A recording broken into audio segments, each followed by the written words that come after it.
3, 2, we are live. Welcome to the first podcast.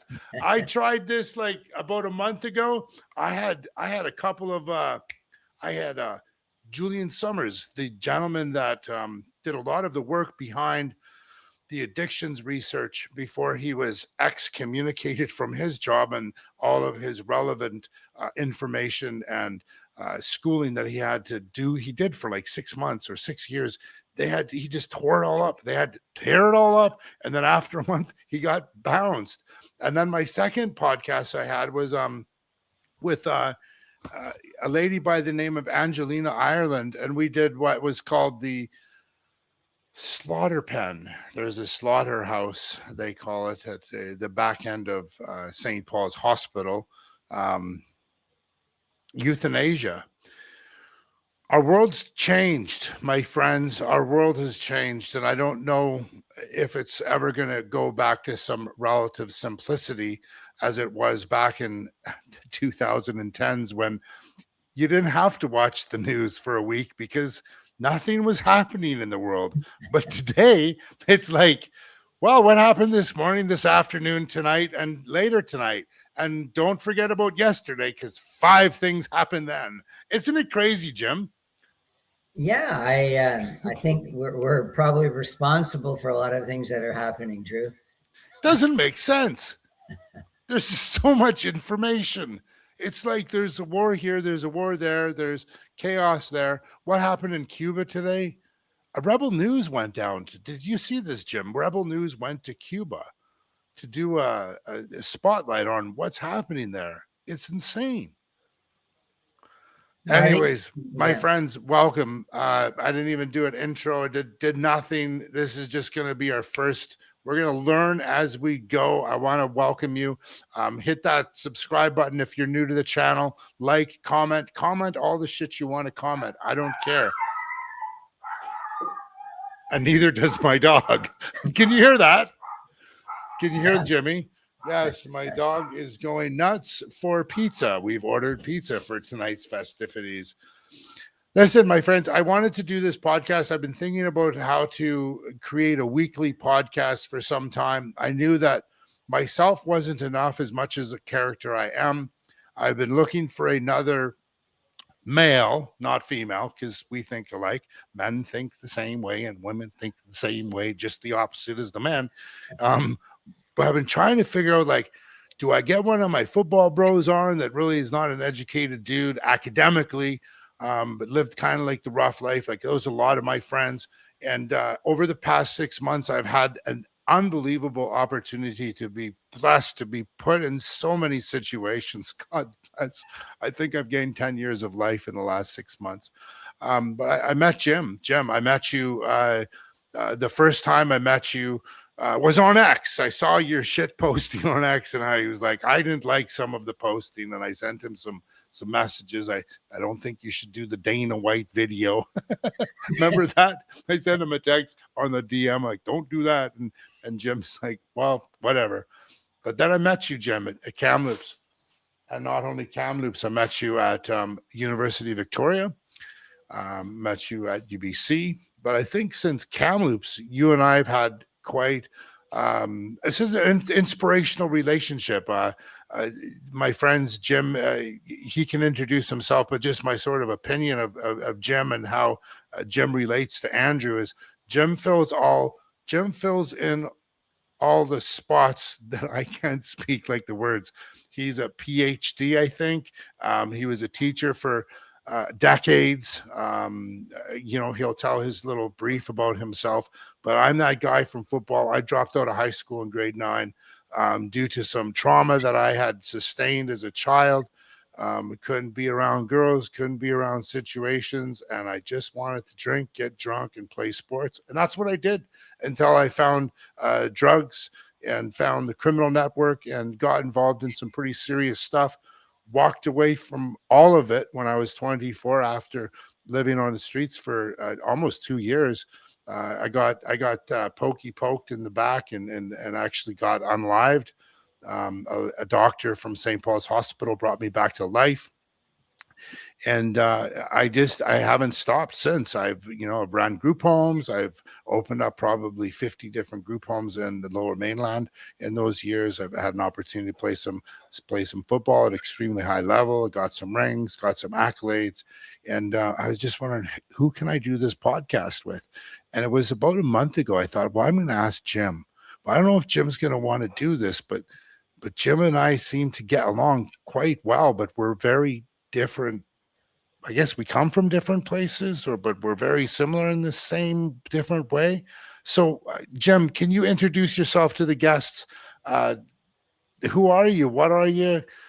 Where do you come from? Tell us a bit about your family. Tell us as much as you want to tell us without not telling us. Tell us about how you grew up, where you went to school, what drove you to becoming a school teacher, and you're passionate about the sports. And then the segue into what happened and where we are. Yeah, when you were saying about going to university, we also went to University of Fraser Valley, and all 4 times we ended up getting into little scraps and people, and we had each other's backs, and we were also, I think, pretty good to Francis and Dallas and other people that are important to this movement. The only thing that's interesting about me probably is the fact that my father was a politician. He was an ambassador, Canadian High Commissioner to Britain. He was CEO. He was Chief Justice of Ontario, lots of different things. I wanted to be a professor. Didn't happen for me. I had to fight the whole time being a white male of conservative views. Nobody was hiring people like me. So I ended up getting into high school teaching, and I never worked hard to lead because it was sort of natural. I loved relating to people at that age, and particularly grades 8 and 9. They seemed to like me, and I think I had an opportunity to have a lot of influence. What really sort of made me into a figure, in a minor way, is that I have a lot of followers on X, because in a very public way, I turned around on my employer and went after them for all the gender stuff, trying to get boys to become girls and girls to become boys, and all the focus on race. And the one that's most upsetting to me is the indigenization, not because I'm fascinated by Indigenous history, but what really is disturbing for me is when you treat kids in a classroom different based on ancestry. And I'm hearing a little bit of an echo in my speaking here. I don't know if maybe that's still fine. Can you? You sound fine to me, bud. Oh, then the recording will be fine. But I think I have a role to play. And I don't think it's just in BC. I think it's in Canada. I think the political class, the elite, are incredibly deceitful, are incredibly, I've never seen it before, so deceptive and manipulative that they're taking children and they're filling their heads with all sorts of evil ideas. And I lost my teaching job almost 5 years ago because I was the first person to stand up publicly and say there are no dead kids in any residential school, not just in Kamloops, which was news around the world. There's no graves, no missing children. It was a good education. It's never perfect. Sometimes you get a creep in the form of a teacher that gets through, or a supervisor, or a cook, or somebody in a residential school. And of course, some of the staff were Indigenous, so it's not simply a white thing. There were kids that prayed in some ways, and other kids. That happens in all schools. And I mean, certainly back in time where there kids were far from home and so forth, the kids would not have had an education if they weren't in residential school. There's no more than a minority of kids that ever went to these schools. The vast majority went locally. But kids in some outlying areas in the north and the west in Canada, they're not near. They're a small band, and they're nomadic, and they're looking after trap lines or falling caribou. They couldn't. You can't just take a school and just sort of ship it into every little village that existed back in time. So there was a time and a place for residential schools, and thankfully they're gone today, because it's a lot better if you can school kids within the community. So that's who I am. I think I'm not a big guy like you, Andrew. This great, yes, you are, heroic football player. But I think you sense that there's a toughness to me, because My I union. wouldn't fight you, even though I could kick your ass. I wouldn't fight you. If you want to, I would say, Andrew, you get some in. If you want to fight, Andrew, get married. And Been there, done that. Yeah, what I would say is, I'm going against my union because they're woke manipulators. I'm going against the regulatory body because they want every single teacher to be conformist and compliant and a complete sellout to kids. I'm going against the basketball association that fired me as volunteer referee, and I'm going with a big lawsuit. Are we online? It's showing live, yeah. It's showing live, okay. Sorry. Yeah, and I'm going against my employer, and I'm just hoping I can find a law firm or some organization that's going to mitigate the cost for me. So my point is, I think very important to show to kids, and this is true in everything. When you look at all the industries, the addiction industry we have in our streets, the industries are everywhere. Another one that's very upsetting to me is in Canada right now, we're banning all sorts of things. We're trying to control people on social media. We're moving into a little bit of a Orwellian or nightmarish type society of totalitarian control. Look at COVID, look at the truckers convoy, how badly people were punished if they thought for themselves. So I think the stand that I'm taking, Andrew, is similar to yours, but it's one where I'm calling out bullshit wherever it exists. And believe me, it's everywhere. A lot of bullshit. There's a lot of bullshit everywhere, bro. That's why I was sitting today, and I said, as you know, I went to the conservative, I call them parades. All these politicians get together and they all like follow one another around with their fancy suits. And anyways, I went to Prince George. I didn't even feel comfortable when I was at that convention. I mean, I'm usually pretty good around people, but I just wanted to get out of the convention and go talk to people on the street, because that's where people are real. Right? And I find that especially in the past 5 years, everyone's trying to be someone they're not. I just see it everywhere I go. And I went to Prince George for 5 days, and the things that I had seen, things that I've seen, I sat there today, and I got up at 5:30 in the morning like I always do, and I went from a half an hour to a half an hour to a half an hour to a half an hour, and throughout the day I was thinking of, oh my God, there's this going on, oh my God, there's that going on, oh, I got to go back to that thing, oh, and then there's that thing, and it's all bullshit. It's just there's so much crazy. Going back to the residential schools, I had a really, man, I tell you, Jim, I get choked up. I have a lot of friends that are Aboriginal, that are native. I don't call the word Aboriginal, just native. People know me, it's native. If you don't like it, you don't have to listen. You can go to somewhere else. God bless you. But my native friends that I grew up with and my family, my two brothers both married native chicks, and one of them was, I found out this weekend after not knowing, she's actually ran for chief of council in a pretty big part of British Columbia. And her and I had talked, and if she's watching, her and I have talked since my brother and her divorced 30 years ago, but we've always stayed in contact because I love talking with people. I love listening to people. And we've been talking over the past year about things that I've been doing, and she's been talking about things that she's been doing, but we really never get into politics. And I went up to Prince George, and I've exposed some things that are going on in Prince George. For instance, I came across some kids at 5:30 in the morning that spoke about, the guy's brother was a guy that opened up a sea can with a bolt cutter, and it had 23 females in the sea can. They were being transported or moved somewhere. Funny enough, that was the first morning they got there, and I asked that question throughout my time in Prince George to the homeless people, not to the business, not to the mayor, not to the people that would lie about these things, but the homeless people that have nothing to fear. I confirmed it like 5 times. went to another place, found out about a girl that had she died. Like she's in the hospital. She's got septic shock. She had a child in one of these homeless shelters, Jim. She had a child. She was super high, and the baby came out. She cut the umbilical cord, but she left her placenta in, and then they found her hours later. And she's in the hospital now. Who knows if she's going to make it.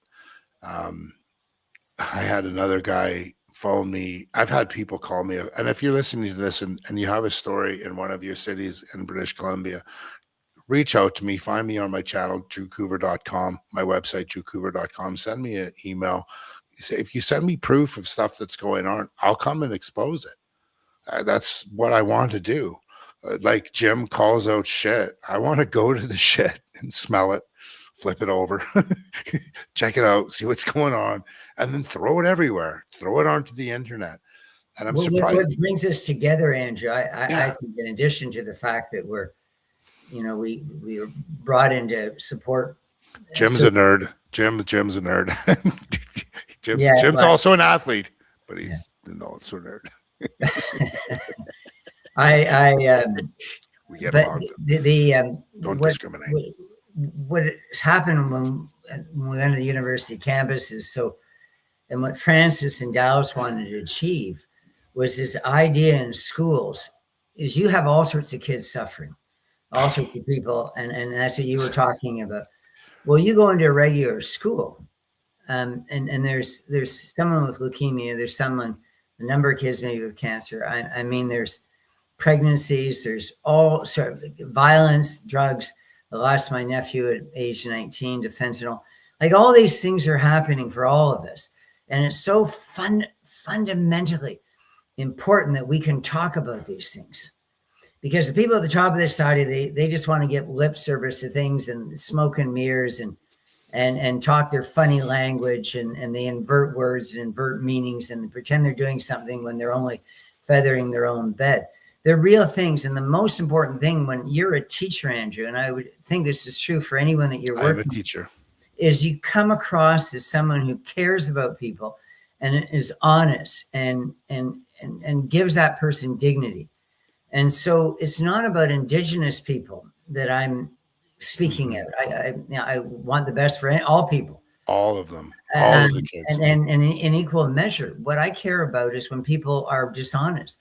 The Indigenous communities in particular are suffering with all sorts of problems with drugs and alcohol and suicidal ideation and unemployment and family abuse and all sorts of things.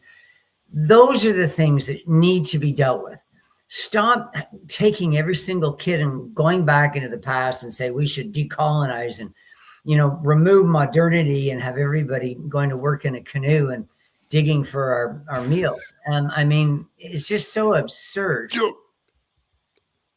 I'm at the football game last night with I have friends that are like very, very wealthy, like way like it's not generational wealth that they made it themselves. I mean, these guys were just like, 30 years ago driving like Toyota Corollas. And now they got like 5 houses around the world. There's amazing, amazing men. But they said something last night that was really profound, Jim. And I want to break this down. I want to ask you about it and ask you about. There's no hunter-gatherers anymore. We've created our village.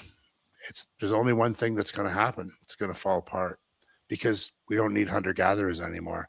And when he said it to me, I all of a sudden got like my back up against the wall because I'm a tough fucker. I don't put up with shit. I'm the guy. I'm the hunter-gatherer guy, right? I haven't made it. I mean, I've made it a couple of times. I haven't made a million third time yet, but when I make it the third time, I know I'll be a for sure millionaire. But when you think of that, Jim, what do you think? Like, have we created the village? Is the village done now in Western society? Is it only going to go bad now? You know what I mean? It's a huge conversation, this little piece, because we don't need to hunter gather. We've got, a phone. We've got one phone. We've got 2 phones. I've got cameras that look like key fobs. This is like a little 4K television. It's like, hello, hello, say hello, say hello. We got everything we need. We don't need nothing else. There's no more fight. We don't need to fight no more. And I think this is our society's become so lazy now.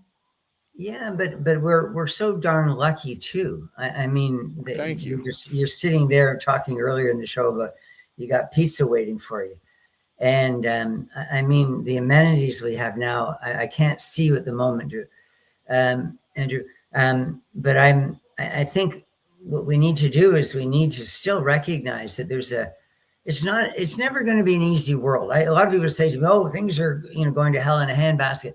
I don't agree with that. I mean, I've lived, I'm almost 67. I've seen lots of things. I listened to my grandmother talk about growing up in the Depression, how much that, how horrible that was. I learned from my grandfather about fighting in the Second World War. Life was, and a great uncle who died in the First World War. Life has always had its challenges. I mean, what I'm saying, what I'm representing, and I'm hoping that that people would be interested in seeing this in me, is you don't lie to kids, you don't lie to anybody. And so when we went on to UBC, and again these other universities, UBC was the one that was the most violent of all, but we didn't have any opportunity to speak to anybody because they used noise. Megaphones and whistles and so forth. They used violence. They squeezed in on us. They were quite threatening. There was kicking and scratching and stealing things. And so that's what I'd like to sort of say here. Whatever we have in the way of a challenge as a society, we need the young people to be part of solving this. How is it that they will look at older white people like us and Francis and Dallas Brody and others? We come into the campus simply to provide them with evidence because they don't know a lot of things, are being misfed information or fed misinformation.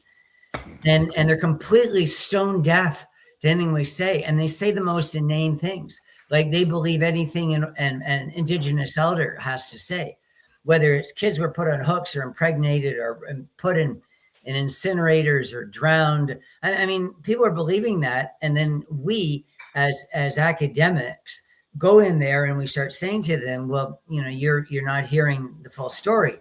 And what you are hearing isn't true. Again, no graves and no murder and a lot of well-intentioned people. And I think I just demonetized the platform. But whatever happens, I'm just going to finish this point that, so that's why we're on campus. We weren't on campus, Andrew, to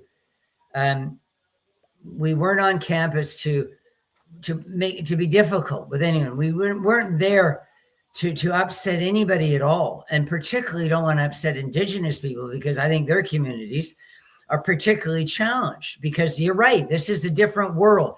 This is a knowledge-based world where you have to know you have to be numerate and literate, and you have to know computers, and you have to know how to raise children maybe better than ever before. And you have to come up with money, look at tuition, look at the cost of housing. There's so many things that are real problems. And what I would love to see happen is to go onto campus and have conversations with kids and say, stop turning Indigenous kids back to the past and filling them with lies about how terrible white Christian teachers were. Turn their heads to the future and say, how are you going to make it, man? How are we all going to make it? How are we going to hold on to the forest and to the old growth trees and to the clean water and the things that are important part of Indigenous culture? Like, this matters to all of us, how we can live sustainably in the future, how everyone's going to have enough money, how everyone is going to be able to live, as you said earlier, well together. These are the things we need to figure out. We have to stop the violence and stop the drugs and stop the homelessness and stop all sorts of problems. We're not going to do it if universities are allowed to be brainwashing centers where you're only allowed one, excuse my language here, my French, one fucking idea on campus, depending on the subject. You can only think that trans rights matter. You don't worry about a 6 or a 9-year-old or a 12-year-old being led towards sterility and body mutilation and never being able to family because some idiot is telling them, oh, the solution to your depression or your dysphoria or whatever it is to go to see a doctor and, get your chest bound or to take these cross-sex hormones. It's just disgusting. So many things are happening. So that's what we have together, Andrew. We have good conversations together. We're real. We call each other out. And that's what universities used to be. And now all they want to do is hurt people like Francis and Dallas. I just don't understand. I mean, physically hurt. At UBC, they want to hurt us. They want to hurt us. They want to hurt us. Jim, I was like I said, I was in. I'm going to try to figure out how to do this here. I was in Prince George, right? So I went to the University of Northern British Columbia, where I believe maybe your family member went there to play some hoops one day, back in the day. But we go there and we walk in. I'm prepared for it. But we walk through, and every wall of every alley had a trans flag or an Aboriginal something. Which, and I'm totally okay with the Aboriginal stuff. I'm not okay with all of it being Aboriginal. I'm okay with the Aboriginal stuff. I'm just not, like we've been talking about. It's all or nothing. So I posted this. And dude, how to add this screen here? I'm going to add share screen. No, how do I do this, Newton? Gonna add the screen. Share screen. I got my camera guy. Pardon, share screen. And then window. There it is there. My friends, let me show you something. You're not sharing the audio of that window. Pardon? You're not sharing the audio from that window. So if you try to play a video, it's not going to work. I'm not playing the video. All right. I'm trying to get to, how do I share this screen?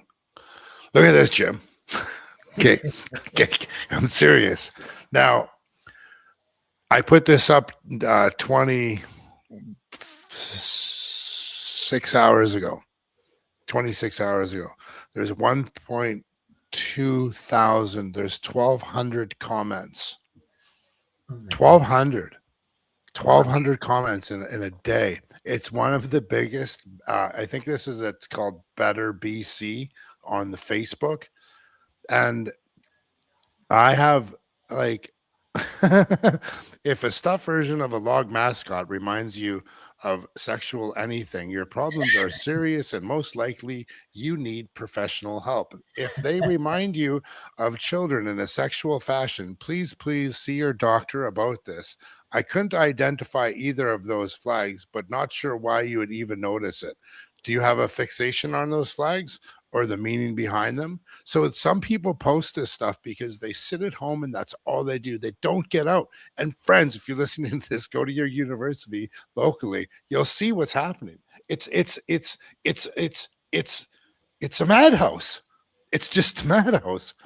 Friends, if you're listening to this, if you have any questions for Jim or I, please put them in the chat. We'll see them. We're not going to share any of the chat messages. We're not going to put them on. We do see your chat messages. I do see your stuff. God bless Goldminer. He's gifted someone a membership. I'm not sure what that means, but I'm new at this, but I'll figure it out.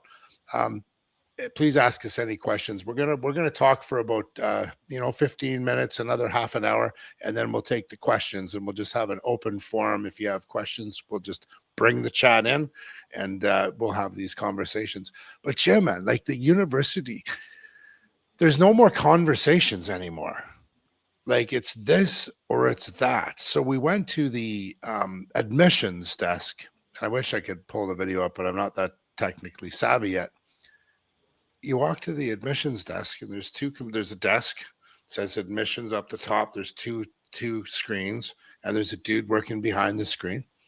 And behind the wall on the ceiling is it's a huge trans flag at the admissions. And again, I took a picture and I put it somewhere else. And everyone, this is what I really hate right now is it's either hate or love. There's no middle ground. And like you were saying, we need to somehow, I really liked what you said about like let's have conversations.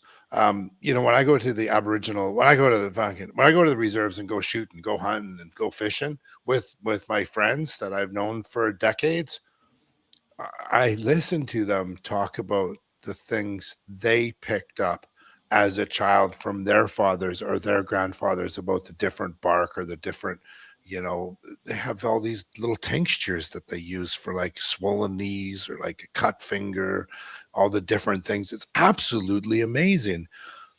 And then I'll share with them things that I learned from my grandpa and my great grandfathers that were in World War I and World War II, and some of their families also had their fathers and grandfathers were in World War I and World War II. We are all here together, but like you said, right, like the government's just trying to pit us against one another. Oh, that's, I can just speak on that. That's such a wise point. So that's what this whole woke thing, and it came into the school system in a benign way, maybe 30 years ago, maybe longer. Political correctness, we have to be more sensitive in our language, you know, and the way we refer to women, the way we refer to certain minorities. We have to be more inclusive in the books that we read in school. We have to be more maybe inclusive in the staffing. I mean, it's important if you live in an area where there's a lot of, let's say, Asian kids, it'd be good to have some teachers, like, or police officers, whatever, in that area. And then it became something that was completely out of control. It became very, very fascistic, you know, as in fascist in the Italian sense under Mussolini, where there was the collective and only they could do the thinking. Everything had to be for the group. So we moved in a school system, and over time they kind of thought that, well, because some students or some teachers or some people might have an idea that we're not comfortable with it this time, we need to root it all out. And the problem is, it's never going to work that way. You're never going to have everyone thinking the same way and that's serving everybody well. You have to recognize that there's going to be difference of opinion, that there's going to be people who are going to think this way and people who think that way. And that's okay to have them. I'm reading a book right now by the guy who runs the Justice Center for Constitutional Freedoms, John Carpe. Mm-hmm. It's a really wonderful book, and he's talking about National Socialism under Hitler. And it wasn't just the Jews they rooted out. They killed anybody who wasn't part of the groupthink. And that's the thing that I guess more than anything else that I'm fighting against is that there's always going to be prevailing opinions. And what Trudeau did with COVID is that when people decided they didn't want to, for one reason or another, get their shot, and sometimes it's very important. I know people with cancer, for example, who weren't to get the shot because it was going because they didn't have the immunity. But he called everybody who was against being forced to follow this medical plan of vaccines that they really didn't know the effects of. A misogynist, a racist, someone who's anti-science, somebody who's an insurrectionist, a traitor. And they did that with the trucker convoy as well. And they did it with teachers like me who just stood up and said, look, you're doing wrong things in schools. You're indoctrinating kids. You're brainwashing. They should make up their own opinion on whatever it is. If it's sexuality, you don't go after a 6-year-old and say, what's your pronoun? And do you like boys? Do you like girls? Do you like your body? What are you attracted to? Are you attracted to animals? You hear these things. My 3-year-old grandson in daycare went home and started to be tearful with his mother, 3 years old, saying, am I going to have my hair cut? Am I going to be taken away to residential school? So what's happening? This was your, whoa. This was my your 3-year-old grandson. This is your 3-year-old grandson was at daycare. You know what blew me away when I took my son to daycare was that they were still like sort of talking, but the following year, you know, you take the 3-year-olds and you put them down on the ground, and I've been around kids a long time. Some people say I shouldn't be, but like those people are the ones that hate me. But you watch the kids in daycare, like the little kids, you sit them down and their heads are here, right? And their little hands reach out and they touch each other's head and their ears and like doing all this. But by 2010, bro, you put the 2 kids down, they just sit there and look around because parents, all of a sudden in that 5 years, especially when Facebook happened, right? It was like And that's all the children saw was this. And I think there's a correlation, Jim, here. You were talking about 30 years ago when, it was, we had to put the mother as the queen. We had to open the door for mom all the time, do everything for mom, make sure you never sit in mom's chair. You take care of your sisters, fight for your sisters. Well, fuck, when do they fight for themselves? Like back in the day when we were warriors, when we were hunter-gatherers, chicks were tough. And we've made them it's like, I don't know, we as in both sexes have made them weak. And then now they've become like this authority. I think it's just the feminist sort of movement has come in.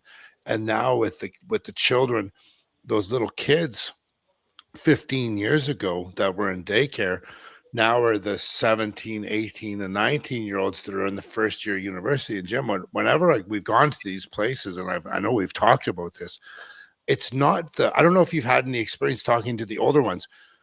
The first and second year kids are absolutely brainwashed and gone.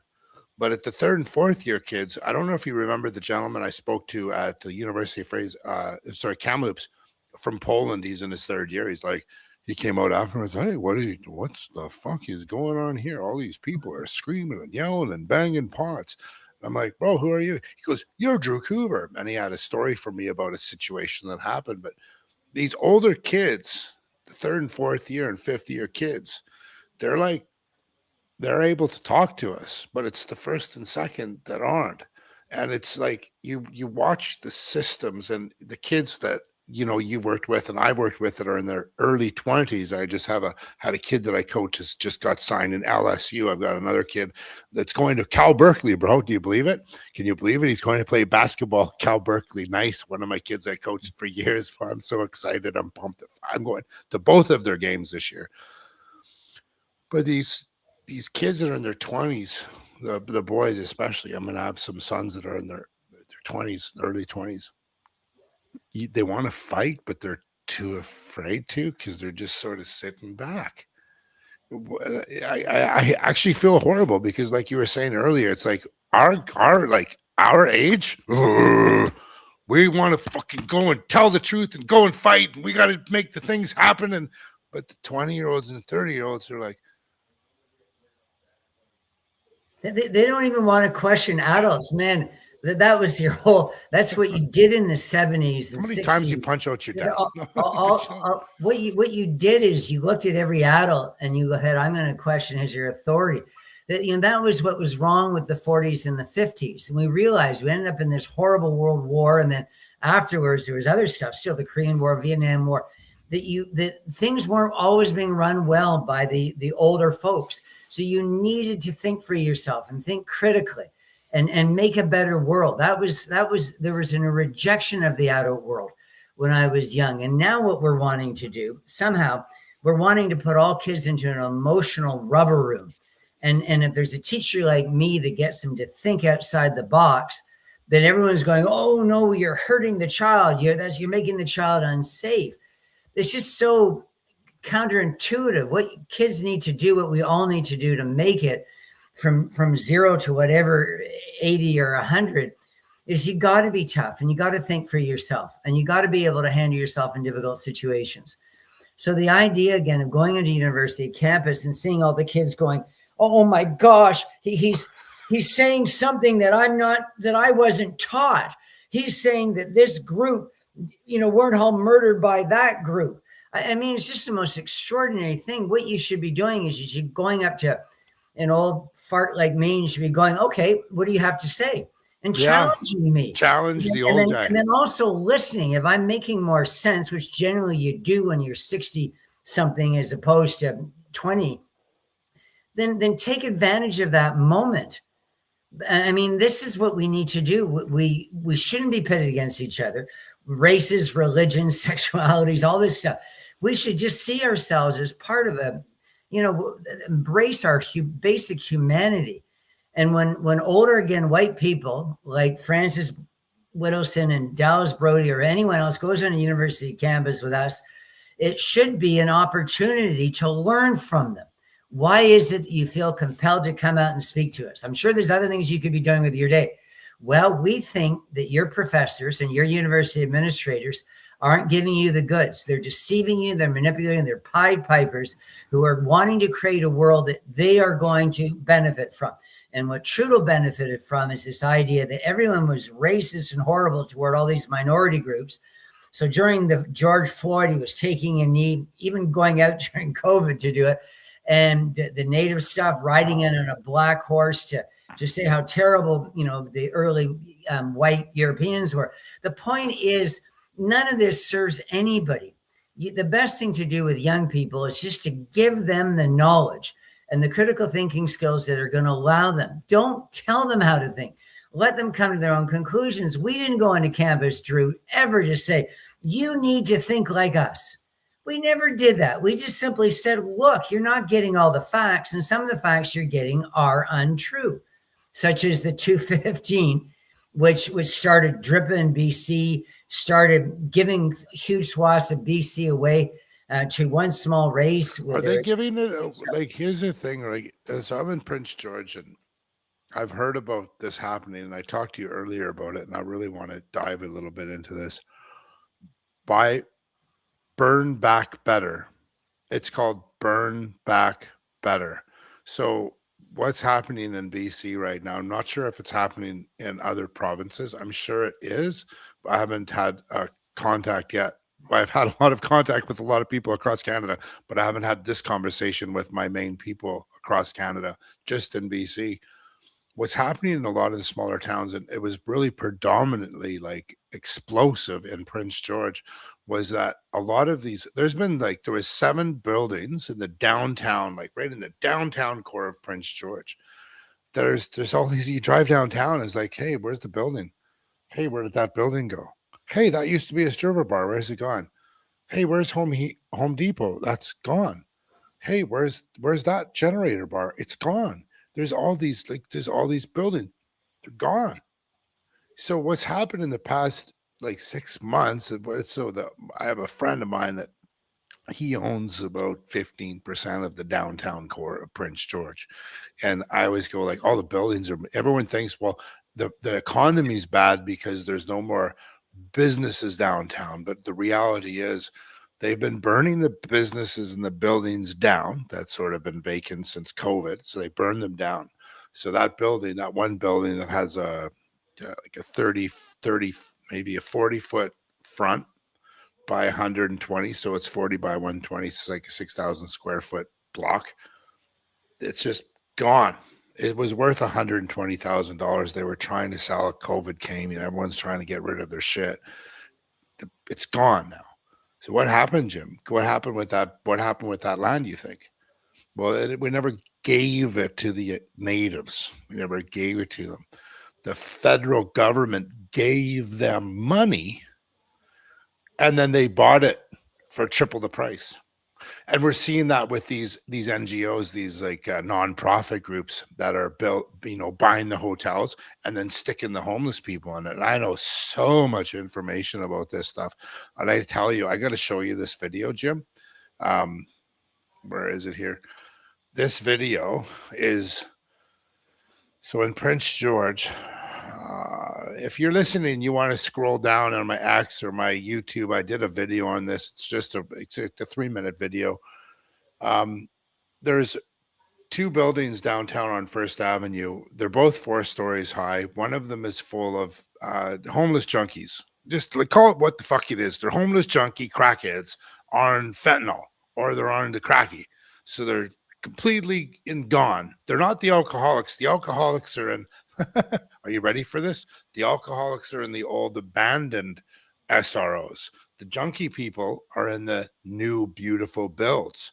So I've got a lot of people, and they're like, Andrew, we need you to come to Prince George. I want to show you this video. And I'm like, come on, show this video. Where did the screen go again, Newton? Invite the screen. Share screen. Window. Boom. Share. And Action Jackson, just like this.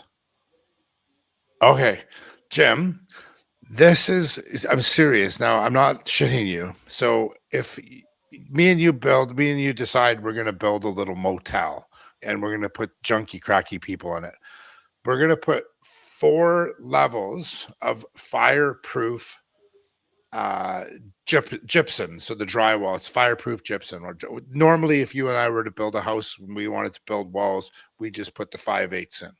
With these builds, they're putting four layers of it, because what happens in the room, the people are smoking the fentanyl, they're fetty, and they have the lighters that like they lock open. So you pull the trigger, it lights, and then they lock it.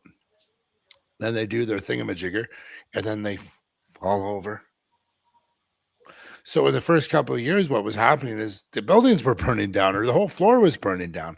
So now what they've done is they've done a 4-level process, because what happens now when the junkie falls asleep and he burns himself to, who knows if he's alive or isn't alive, but he jumps out. But that room, it takes 45 minutes for the fire to go from one room to the other. They don't put sprinklers in because sprinklers will flood the whole place. So they'd rather just contain the fire in one unit. This is what they're happening. My friends, this is the brand new building. This is what, if you're a little bit high and you're just a little bit fucked up and you want to just go to the government and say, I'm just a little bit fucked up, I'm a little bit high, can you give me a house to live in? This is what you get.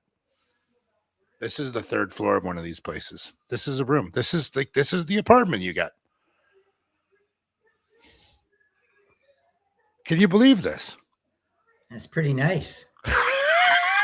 I mean, look at it, bro.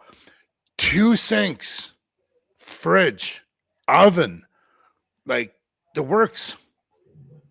Look at that. That's downtown Prince George. That's a view of downtown Prince George. That one on the 4th floor. Not bad, eh? Hey, you got the view of the train station, and then we're going to go outside. We're going to run over, because my friend was a little bit drunk when he did this, I think, but he went across the street to go see what the bathrooms look like. Now, I'm a big dude, but I'm not a fat dude, and I like a big shower, a wide shower.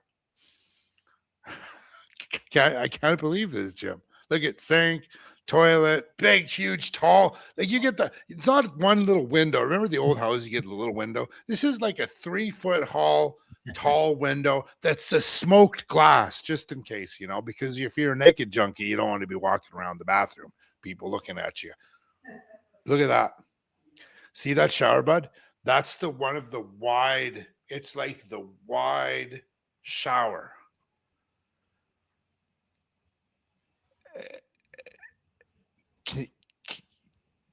Can someone help me? I'm having a really tough time with this one. I've got a guy by the name of, I don't know if he's watching, God bless you, Jasper Sunshine. Mr. Sunshine Baby. He's gonna make me famous, I hope, because I'm gonna give him this video. There are 4 levels, and then like the people in these places, they get to do drugs in the places. They don't stop. Here's the other guy. I got the other guy. This is going to be funny. I should probably let's just put this on. It's just a really quick video, Jim. I have a guy that phoned me and said, Andrew, I got a guy that works in these buildings, and he wants to expose what's going on. He wants to expose it. I'm like, expose what? He wants to tell, as long as you can like hide him. Just can you hide his face and stuff like that? So I'm like, yeah, maybe I can do this. Maybe I can do this. So I gotta do that. I don't really like the way this works. It's like in their minds, once the people are in the, what do you feel? So this is oh, where is it? I can hear it. There it's coming. I didn't see it though. Newton. Click to exit. Oh. Can't see it. Just a second, my friends. If you're there, just give me a minute, my friends. I want to put this one up. Screen share? Yeah. Stop screen. So let's do this. Yeah, I think screen, and then hit window, and then hit that, and then hit this first, so you can they can hear the audio. And then go like that. Yeah. And then there you go. Bro, my kid's awesome, bro. So this cat is a worker, and he doesn't want to he's like, hey, I will interview. I want to tell you everything you want to know. So I'm not going to tell you how old he is. Obviously, you can tell he's a white guy. He's a maintenance guy. He's worked in this place for like 4 years, where the girl had the baby with the placenta thing. Check this out. Well, Prince George, man, it's your home. I feel like it's not getting better. I feel like the problem's just getting worse. And the government, they've kind of just set this thing up, and it's like set it and forget it. All they care about is Set it and forget it. yeah, it's like in their minds, once the people are in there, there's less people on the street, less homeless people. Now these people have homes. That's all now. It's almost this. It's also About drug addiction. yeah, exactly. It's about getting people off the streets to them. It's not about solving the problem that got them on the streets in the first place or anything like that, which we all know in most cases is mental health or drug addiction. What do you feel? I just love him. Like, I love people. That's what Dallas is talking about. You cut through the bullshit. You don't want people on the street. It's not good for them. It's not good for the people who are walking through their defecation and urine and being threatened by them. You treat people. You don't turn a blind eye to it. This is what they do. They sweep it. They're hiding the problem. Yeah. Summer, there's a guy in here, Summer. He keeps posting things here, and I just want to recognize him. Thanks for all the comments. This guy, I used to work in construction. It's a Matacano. He's done. Like, they're just hiding the problem. They're hiding the problem. It became like so, and that it goes back to Gregor Robertson, Jim. There's a housing problem. There's a housing problem.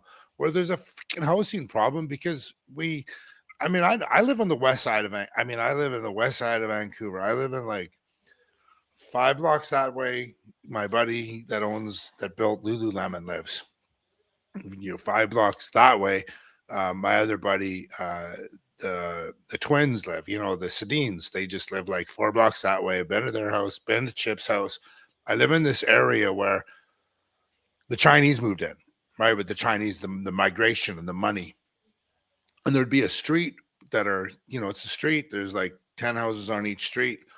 What they do is they'd buy 1, 3, 6 on one side, and they'd buy 4, 8, 10 on the other side. So there'd be 6 houses out of 20 bought all by one group, and then they'd sell them and they just raise the price, and everything just got out of reach. Everything just got out of reach. And then Gregor Robertson came in from somehow and said, well, we have a homeless problem and I'm going to fix it, but not before I ride my bike across Burrard Street with my hands off with no helmet. And he got shit canned for he got a ticket for riding the subway without a ticket. Like, the guy's a meathead. God bless you, Gregor. You're a meathead. Gregor, if you were in front of me right now, I'd look at you and call you a meathead. And I'm the man in the relationship, bro. I'm sick of his shit. One of my buddies did this thing. He went downtown for 30 days, Jim. 30 days. And he's like, I'm going to live on the streets for 30 days and I'm going to figure out if I can get a home and what's the homeless problem like. On day 29, he was around the addiction so much he actually went into Insight and used heroin, and he ran home. And then what happened by then, there is so much immigration in, specifically related to the Chinese money. And I know this, I've got receipts. God bless people if they think I'm lying. I got the receipts. They were, I know a couple that lived in a province. I can't pronounce it. Shishing, or Shitty, sorry, something like that.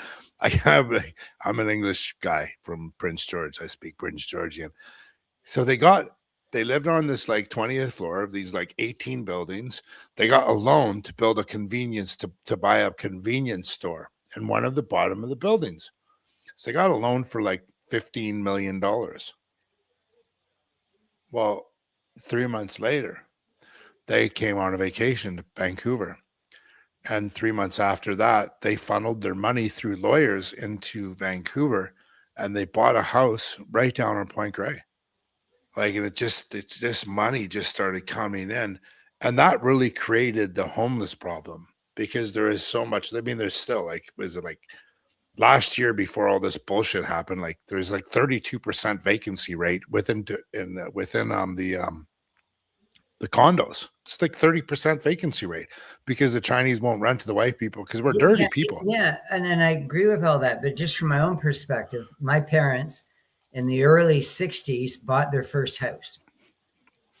If you were to look at that price, the house today, it's 125 times, not percent. It's 120. A house that they bought for 24,000 today is about 3 million. Now, and get me wrong, like your dad was a Supreme Court judge. Yeah, no, but I'm not talking about my father. I'm just talking about the neighborhood. No, but like that's like just a regular neighborhood across Canada. They're all the same. House that I was in. So, but that's that everyone bought those type of houses. Or three. The house I was in there is increased 125 times. Makes no sense. So my point is, this has been happening for a long time. So the thing that frustrates me, and it ties into all the things we're saying, is the bloody people that are leading our society. They are, because they're doing well at the top. They're insensitive and indifferent to all the problems that ordinary people meet. And so that's something that 1BC is really wants to focus on, is we need to strengthen people's ability to make it, not just to simply say, oh, we're going to make society affordable. We have to mean it. And I don't think there is that will. Again, what you're doing in school is you're looking at people's race and their sexuality and whether Indigenous or not, and you're taking out this book because it's too European, and you're changing history, and you're defaming the dead, and you're doing all these crazy things. We need everyone focused on the real problems. As you've mentioned, the drug addiction, the people not being able to afford things, giving addicts beautiful condos that they don't deserve, when other people will never, half the province will never get into anything to own on their own. Like, I mean, the whole world is sort of upside down. So the great thing about guys like me and you, I think, and most people, regular people, is we just call it as it is. We need big changes. Here's the drone footage. That was the inside of the building. This is the outside of the building. The drone goes, okay. So that building right there is full. Okay. Yeah. That one on the left is full. That one's the video of the picture inside. Now here's the funny thing. If we go up here, so are you ready? Okay, junkie people, everyone, I want you to focus on the 2 tents in the middle. 2 tents in the middle. See them? Yeah. There's 12 of them in there. Oh my gosh. Bro, Jim, there's 12 of them in there. Well, it's just awful. You're keeping them as addicts. This whole There's 12 of them in there. Giving people free drugs. It's just insanity. Jim, so what have we concluded tonight? We've concluded that I don't know how to shave.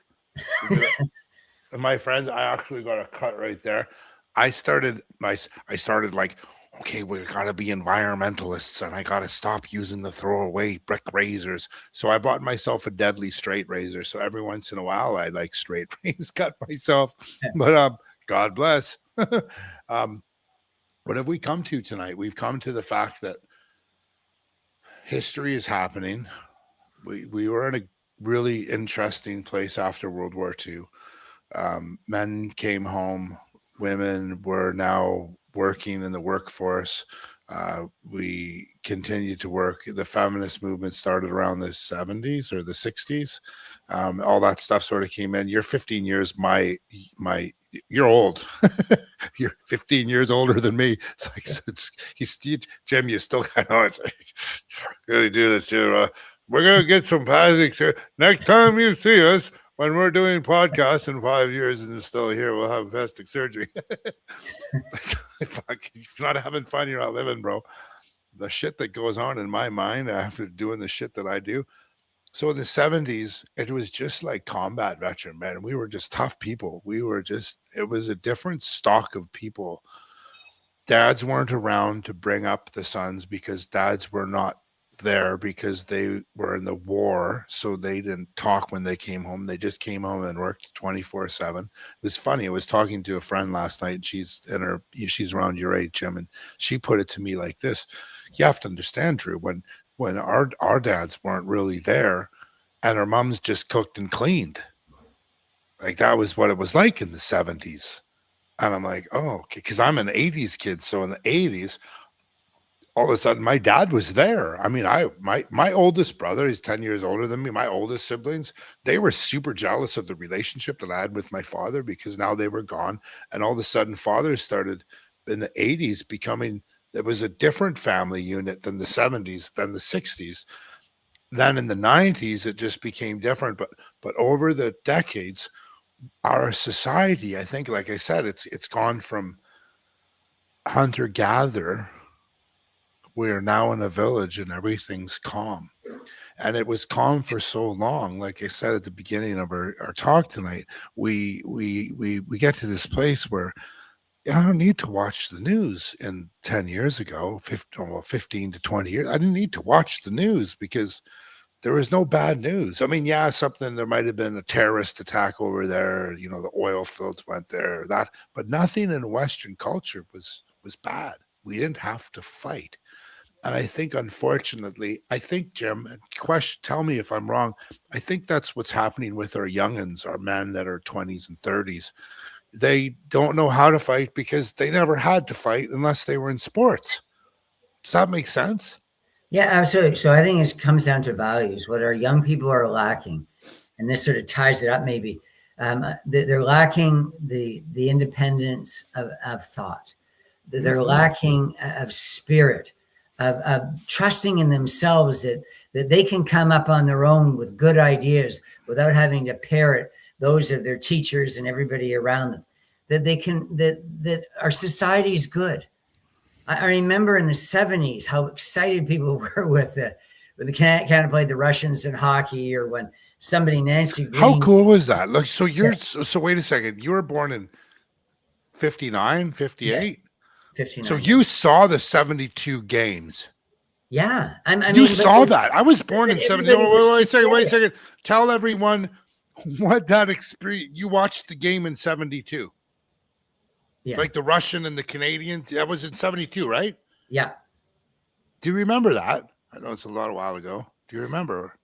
I remember where I was, who I was with. Tell us, please.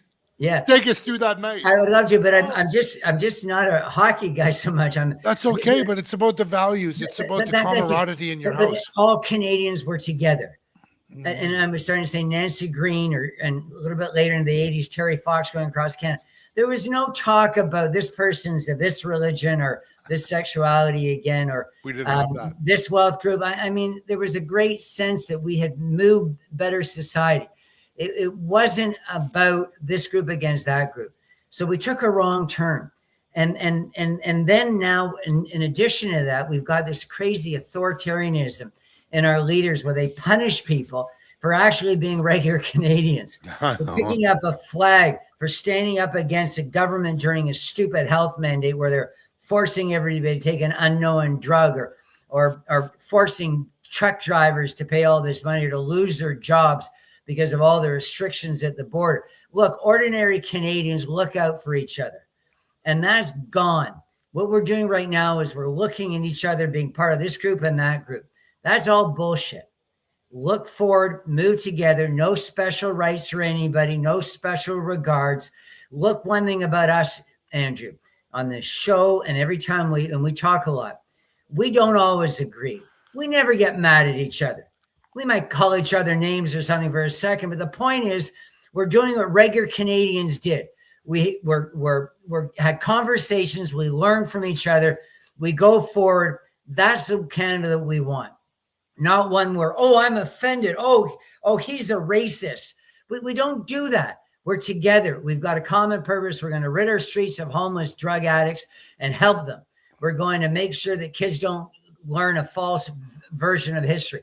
We're going to be honest, and as we go forward, we're going to care about. We're not going to get rid of Don Cherry because he wants people to wear poor Don Cherry, for Christ's sake. But I mean, that's the Canada that we grew up in was better in some ways. And that needs to return. We need to cut through the shit and not have these people at these self-serving virtual signalers at the top telling us what to do every time there's a challenge and how to line up.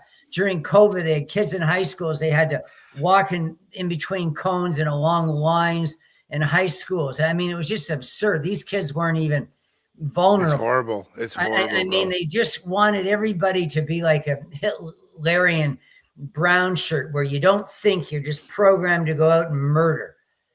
And that's what we saw at UBC. Young people who didn't open their ears. They were just wanting to label anyone who was different from them in their thinking as villains that needed to be eradicated. We need to change that, and we're going to. This podcast is part of it, man. I sure hope so. And the internet is amazing because I had my secret crush. I had like this beautiful woman. Her name was Marcy, and she was like, I saw her and I was like in love. I got into a fight at my house in Prince George, and the guy picked me up, Jim. Like, seriously, so the guy picks me up from the neck and the back of the pants, and he threw me across the living room. And I landed on the stool that had no top. It was just the 4 pegs. I right here, and you could see my teeth. You could see my teeth. That's how we grew up. We were tough. And I was like, oh man, I was so drunk. I'm like, I gotta help. And Marcy, she's like, Andrew, we're going to the hospital. And she just took me by the hand and she brought me to the hospital, and they sewed me up, and she took me back home. And that woman loved me.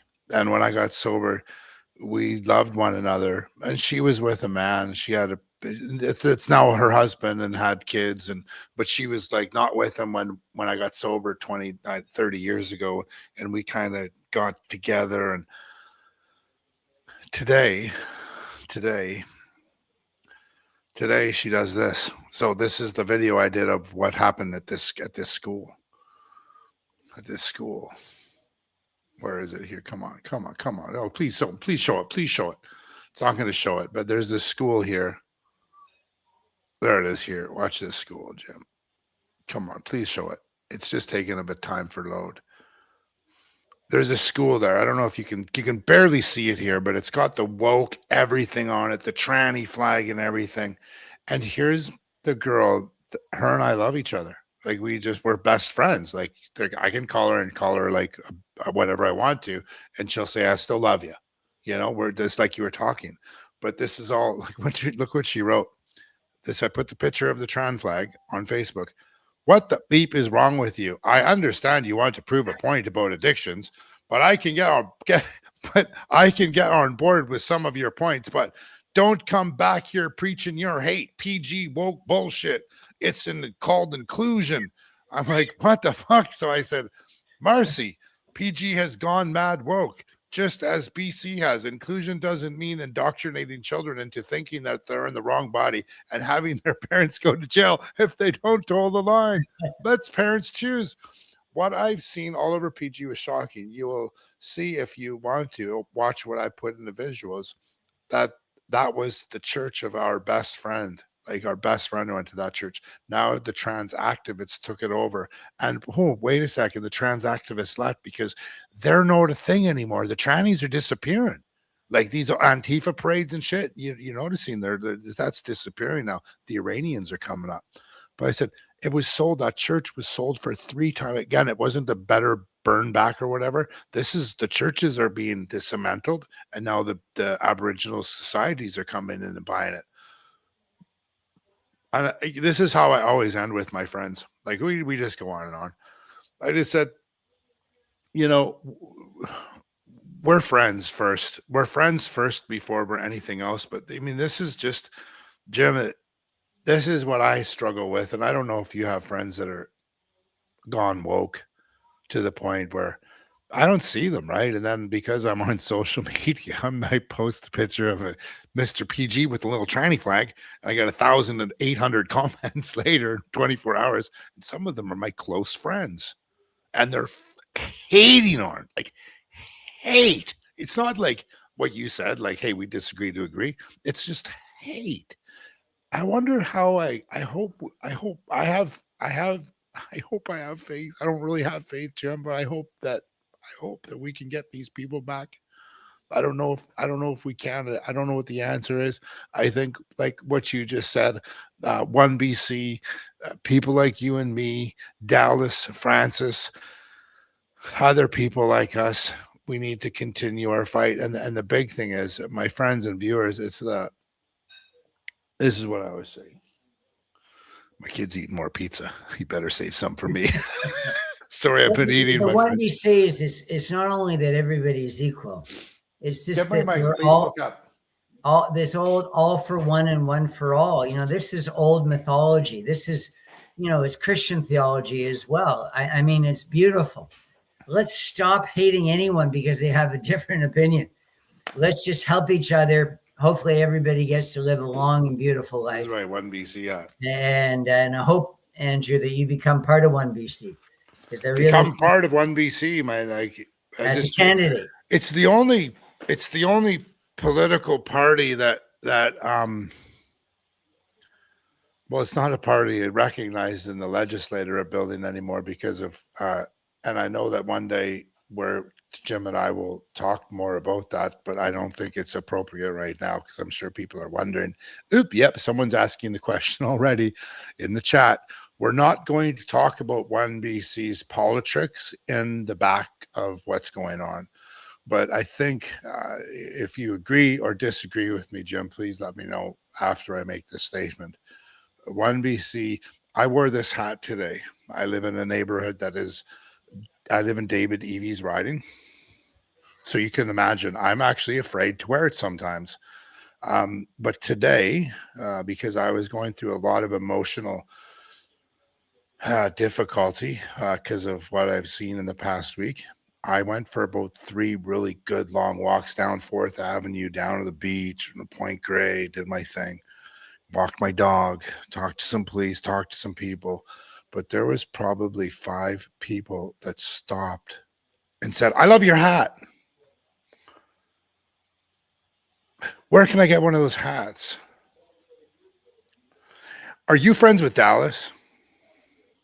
And the one guy said at the JJ Bean, that Jim McMurtry guy, I really like him. I didn't get one. I got some looks. I didn't know if they were bad or good, but I think the biggest thing is, oh, here we go. We got this in the chat. We should talk about this before we go, Jim, because this is a big issue in my heart. I'm a British Columbian. See that? That's the coast of British Columbia.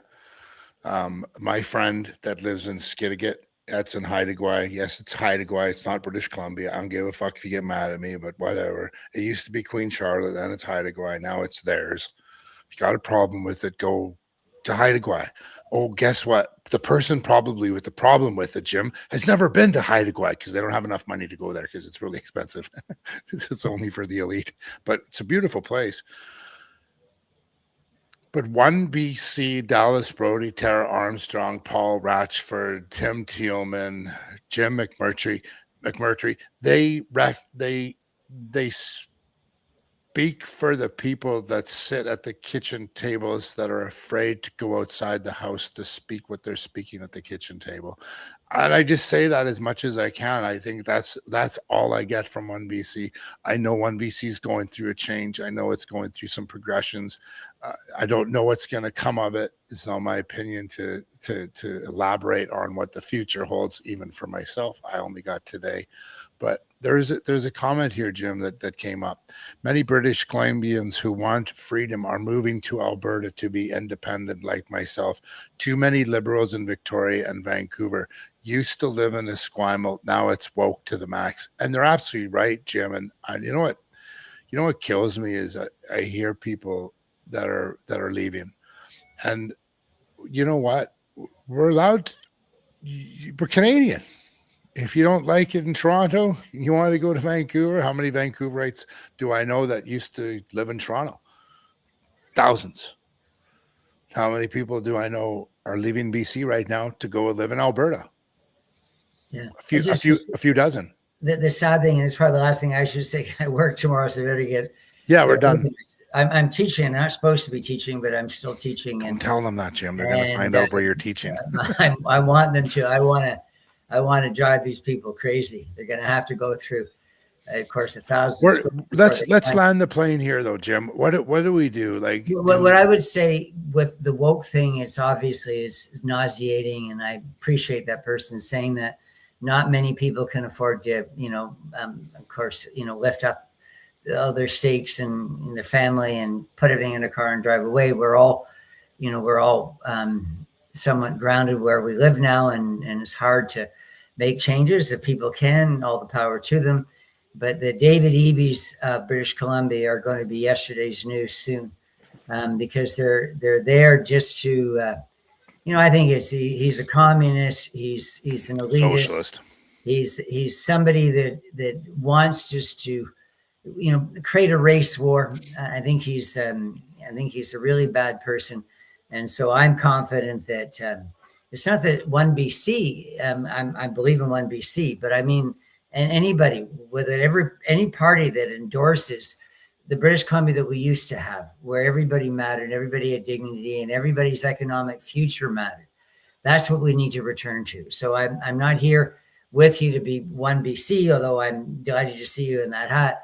I'm here because I think the values that we talked about, need to come to the fore, and I think they will. So thank you so much, Andrew, for having me with you. It's always a pleasure. Hey, friends, Jim and I are going to be back next Monday, and we're going to make this thing. It's kind of gay. That's kind of gay, but it's okay if you're gay, because that's okay. Just as long as you're not wearing a skirt, Jim, I'll be okay. That was funny, eh? That was a funny ending. Anyways, friends, thank you so much for joining us. Thank you for all the wonderful comments. Again, Jim and I'm new at this. Jim's got a pretty good stake on his social media. I'm getting but better. I'm getting informed more on how to do these things. So just bear with me over the next couple of weeks, to the point where I'm going to be able to figure out this whole screen and everything. Before I leave, I want to mention one thing. If you're watching, when we were at UBC, there was a couple of native chicks. Native chick and a dude. There was a young girl. She had like the snot bubbles and she was crying, and I was able to get her across away from the Antifa pieces of shits and have a conversation. Francis had a conversation with her, and there was another person there that I actually know. I know them for a while, and then they showed up, and I could tell that they weren't with me. They were with the other group, and they sent me an email the night after UBC. It basically said if you want to have a conversation about what happened today, call me. And I'm going to call her. I'm going to call this person. So I called this person. It ended up being a person that was in the orange shirt, banging the drum in front of Francis. They actually had a bit of a conversation because of the cops. What happened? They had to end the conversation. I'm so grateful. I'm going to have them both on my show this Wednesday at 6:30. They're going to finish their talk. So it's going to be UBC +2. This is what's going to happen.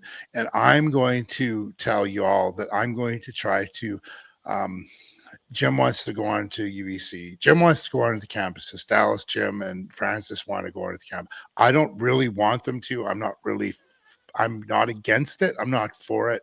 I go with them because I'm skilled in a certain sphere that I can care for them if there's a security problems. That's why I go. I want them to be able to hold conversations. So if you are a person that is totally against 1BC or what Jim, Francis, or Dallas represent, please reach out to me. Let me know. I will bring you two together.